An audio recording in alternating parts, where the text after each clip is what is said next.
گئی تھی، تیری رہبری سے پہلے یہ جہاں جہاں نہیں تھا، تیری رہبری سے پہلے یہ جہاں جہاں نہیں تھا، تیرے آستان سے پہلے کوئی آستان نہیں تھا، میں وہ زمین تھی جس کا کوئی آسمان نہیں تھا۔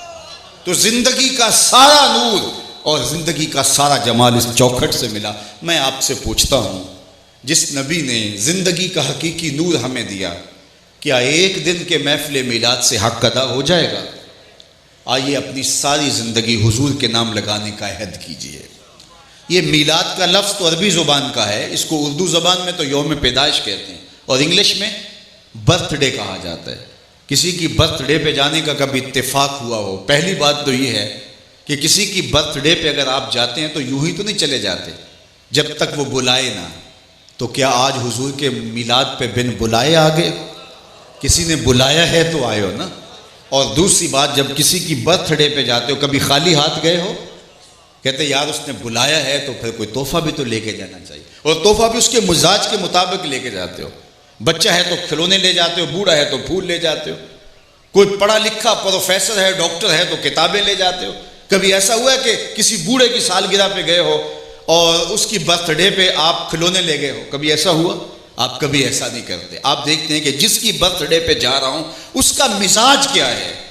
تو حضور علیہ السلام کے میلاد پہ آئے ہو تو کوئی تحفہ حضور کو بھی پیش کرو، خالی ہاتھ نہ جانا، کوئی تحفہ پیش کرو۔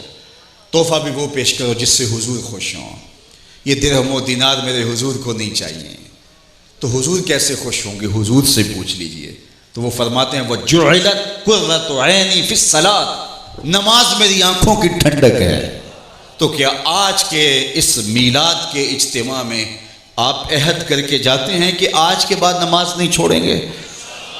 انشاءاللہ اتنے زور سے کہو شیطان کا کلیجہ پھٹ جائے۔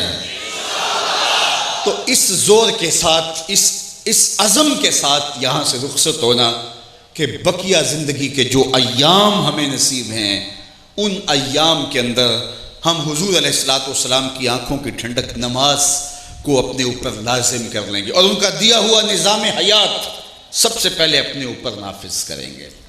میں عاشق رسول کہلاتا ہوں، لیکن میرا عمل بھی بتائے کہ میں عاشق رسول ہوں۔ میرے سینے پہ حضور کے نام کا بیج لگا ہے اور میں دکان پہ بیٹھا ہوں، تو بازار سے گزرنے والے شخص کو یقین ہو